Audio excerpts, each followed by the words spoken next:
everybody, Kay here on my Tennessee homestead, and I'm here with my new friend Butch. And he has just returned, he is returning, my 23-year-old Honda four-wheeler Rancher.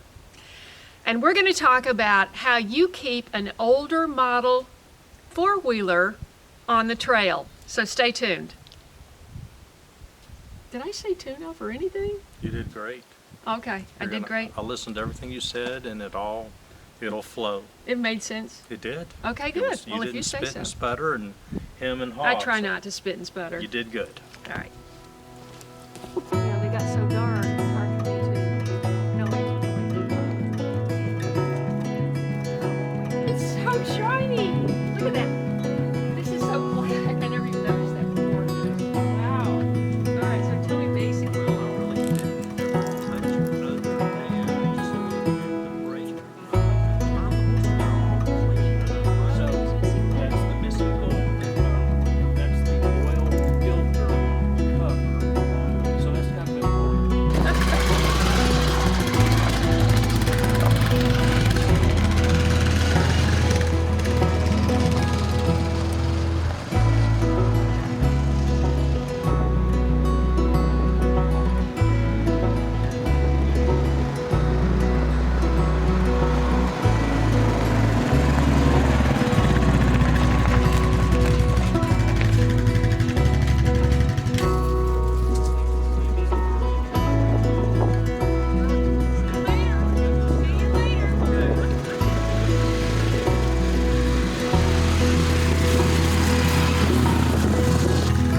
Correct.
Remember that. Hey everybody, before we do our complete walk around, take a look at how my Rancher looked when it arrived at Butch's shop.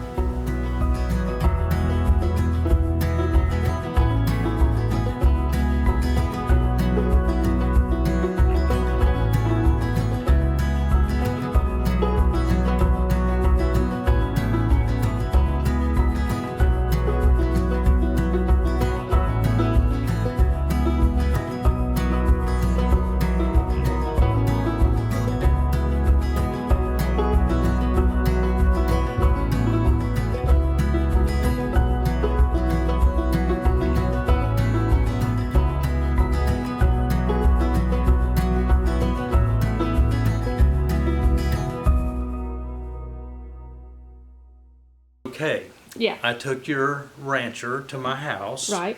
To kind of check it out for you and spruce it up and change some oils and things. And so when I got it home, it really was in good shape. I realized that you bought it used and you've only had it for about 1.5 years, and I know that you bought it from someone who was a hunter and did not really use it for much else other than that.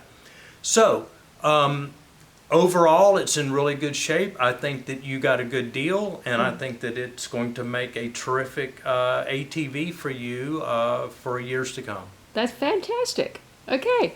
And you've got some sort of way for me to, my hardest thing is keeping track of stuff and remembering and all of that. People say, when did you buy your tiller? Where's the receipt? Well, what I've done is I've just used an old check register, but they generally work. I've made you a little maintenance book for Okay. this. Okay. And so I've had it now for 3 weeks at my house, and I have written down all of the little things that I've done to it this time with the date. So now, if you will just keep this safe, any future things you do to it, oil changes, whatever, write it down, and then you don't really have to guess anymore because you have the date over here Right. of when you did it. Right. So this will be handy for you, and it'll be handy for anyone who might work on it in the future. Awesome. That's So I just thought you might be interested in knowing what all I did mechanically to it. So I just thought we would go down the little maintenance schedule so you Alright. can see and go from there. So the first thing was I changed the motor oil. okay. And on your side over there is the little oil filter housing, and there's a new oil filter in there. So Nice. you've got nice clean motor oil with a new oil filter. And for the way you ride it around here, that will probably last you quite a while before we need to do it again. Okay. So your air filter is under the seat. Okay. And so you remove the seat, you take a lid off, and your air filter's under there. I cleaned all of that and then re-oiled it. ATVs want a misting of oil, and that immediately traps small dust. So your air filter is good, it's very clean, it's re-oiled, and you should go years without needing to do that again. Oh, that's what I want to hear. Years. Right. Years. So Years without trouble. I also flushed and filled your hydraulic brake fluid. This is a reservoir with brake fluid in it, just like in your cars and trucks. This is your front brake lever, and it controls your front disc brakes on this machine. So it's always a good thing to change that about every 10 years. We don't know if it had ever been done before, but it's nice and clean, no leaks, good brakes.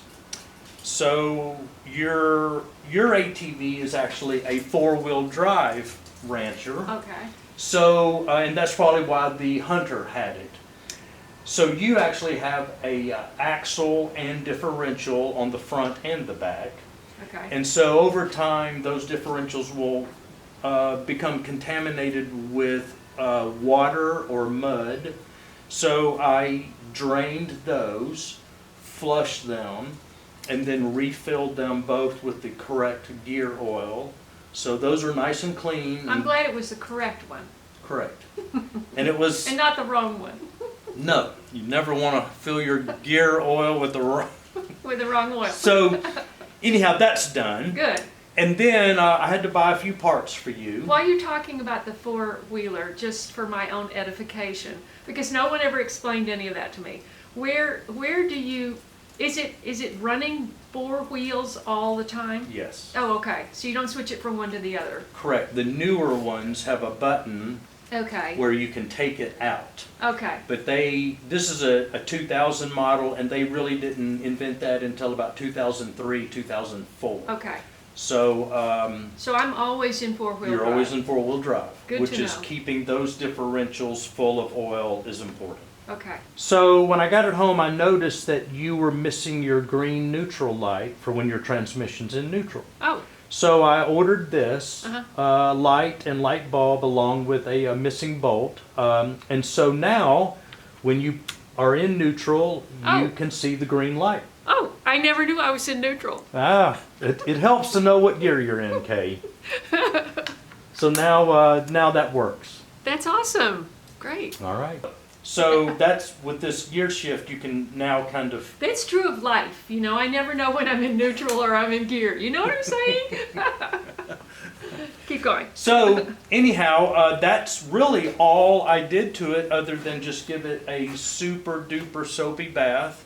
It looks like you put something shiny on the tire. Oh, I you really, did? I really didn't. Wow. I Okay, did not. so it already had that. I did not spray anything Okay. on it. I did not paint anything. This is the way it cleaned up. And Well, it's just great. so the only other advice that I wanted to give you as far as the machine living in this garage is when you have it on a level floor like this, Yeah. do not set the parking brake. Oh. Leave it off, because this is a cable, and over time this cable stretches. Yeah, yeah. So you want to have the parking brake ready to work when you're on a hill. When you need it. When you need it. But over here in your garage, You don't need it. you don't need it, so leave it off. The other thing I is, think I did that all the time. you did. When I picked it up, it was set. Yeah.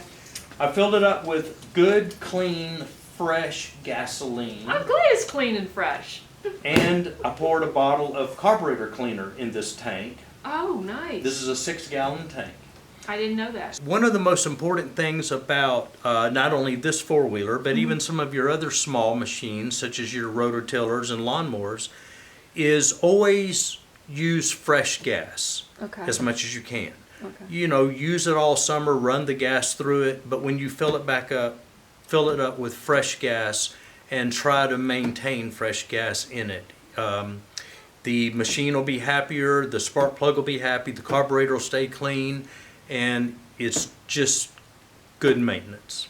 And so I can just take the old gas sitting around and dump it in my 20-gallon truck You sure tank can. and Yes. use that up. And Yes, those cars and trucks are not as sensitive to old gas as the small single-cylinder engines And- are. you know, it's winter, so what if I don't use this for a month?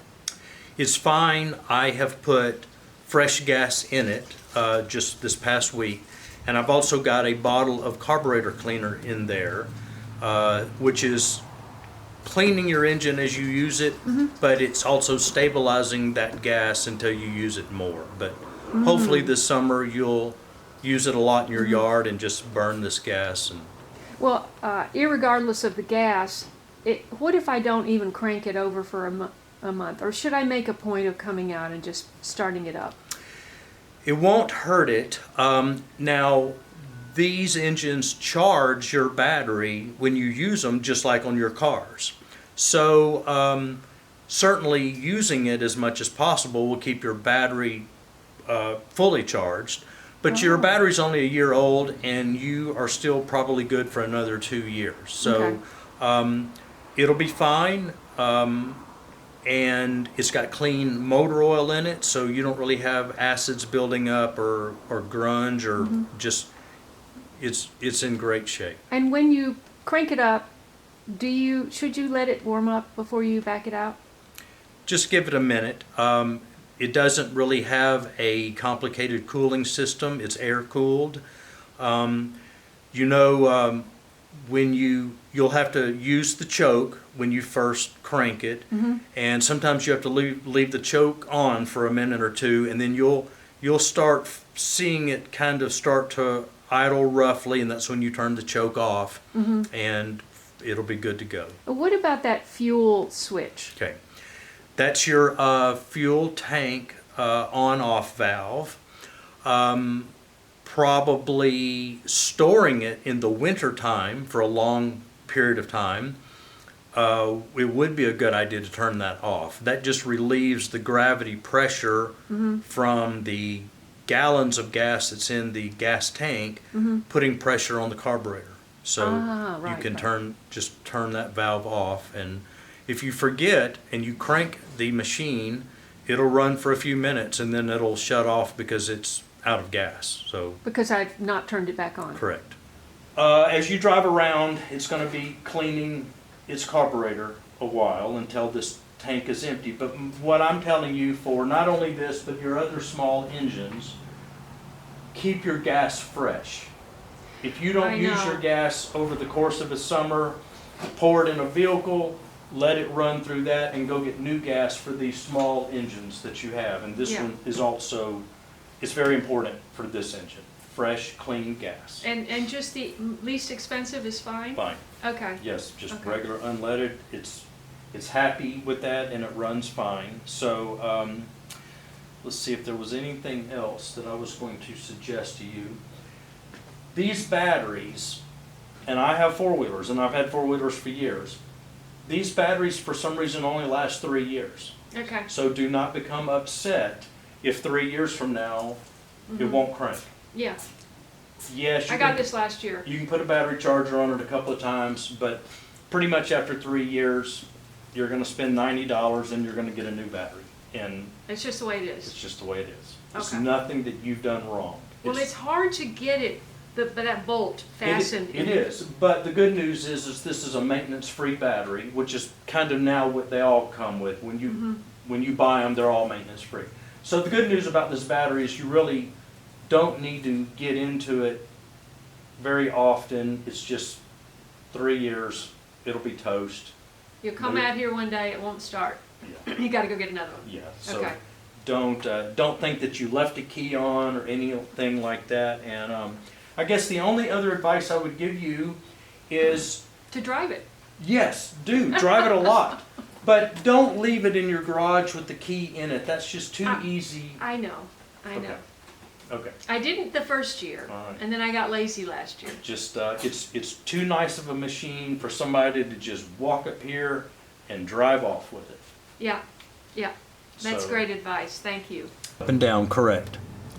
So up and down is Right, on. and then you can turn it that way, and it's now off. Oh, okay. Great. So we'll turn it back on for you, Okay, great. and that's And what is this thing? that is the oil filler cap. But to check your oil, the dipstick is on the other side of the engine. It's a very small dipstick. Oh, you just put the oil in here, but you check it on the other side. That's correct. Okay, got it. This is your oil dipstick, Okay. and you just turn it to the left to get it out. It screws out. And of course, we don't have a rag here or anything, but You don't have to pull it all the way. basically you can see the marks there, and you can see the oil is very clean because it's barely showing up.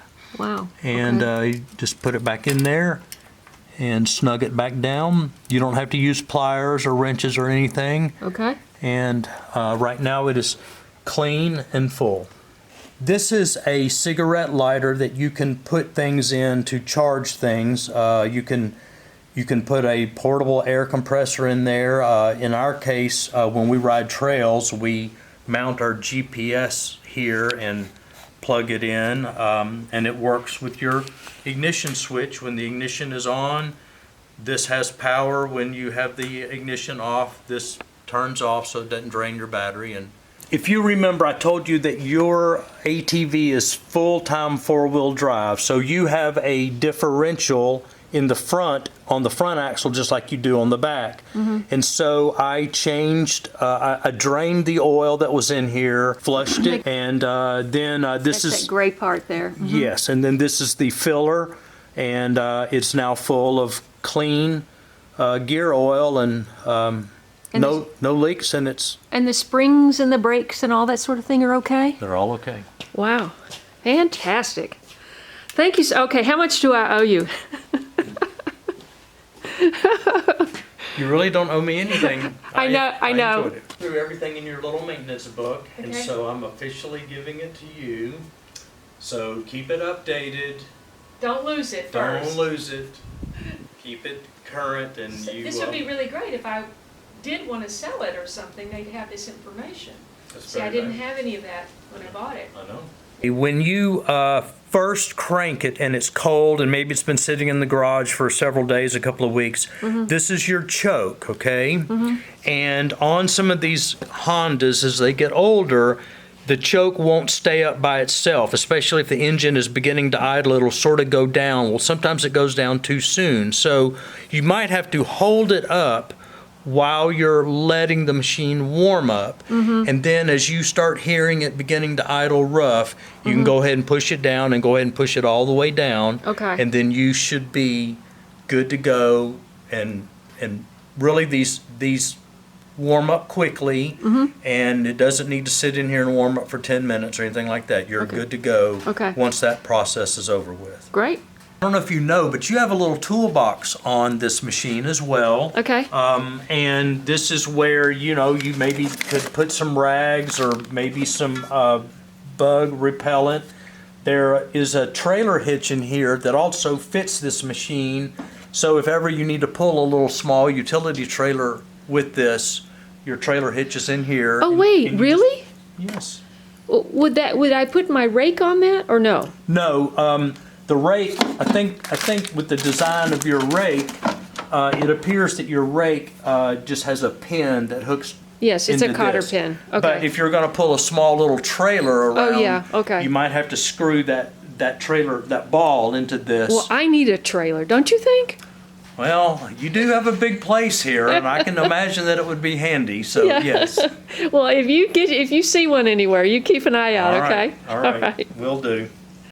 Hey everybody, I hope that was helpful and informative, especially if you're somebody like me and you think, well, maybe I would be better to get one of these. Now you know a lot more than I did when I got this one.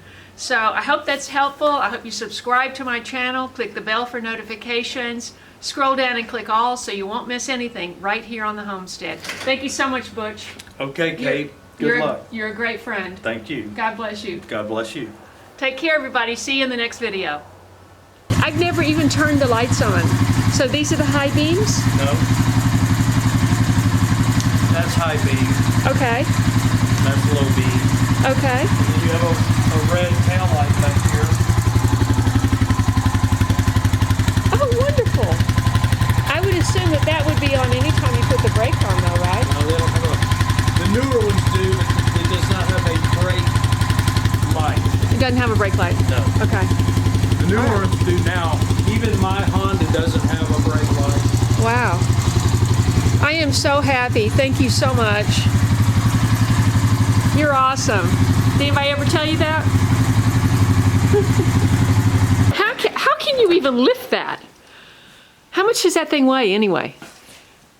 About 450 pounds. Oh, that's all? Oh, okay. So you just lifted about 200 pounds, slid it about 250. Yeah. And the engine is actually under where you sit, right? Yes. Okay. And yours is a 350cc engine. Oh, thank you. It's a Rancher 350. Okay. Is that good? Mm-hmm. Okay. Powerful? Mm-hmm. Okay. How much does it have a hauling limit? Well, Towing limit, I mean? in first gear, it will pull quite a bit. It'll pull a lightweight trailer with all of your gardening stuff and, a pile of dirt, stuff like that. Okay. I did all that. This one is, again, very well equipped because it's four-wheel drive. So it's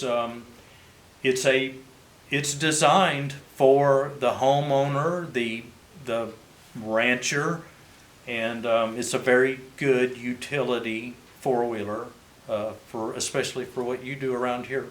Awesome. This is your emergency kill switch, Oh, okay. and you just slide it either way, but you got to slide it back in the middle for it to crank again. But you can slide it that way too, and it's just the emergency kill switch. Give me one example when you might need to use the emergency kill switch. When you are upside down on the trail and the machine is on top of you. Okay. And you want it to be off. I mean, if it's on top of you, Any way you can get your hands, if you can get your hands to the kill switch. kill switch or the ignition switch, but try to turn it off as soon as possible. Because, Well, number one, it's probably hot and it's probably burning your leg. okay. But number two, these engines really don't circulate oil when they're upside down. I see. So it could do what? Ruin the engine. Okay. Yes. Which would be the least of my worries if it was on top of me. Yes. So I'm not going to worry too much about the kill switch. Right. Okay.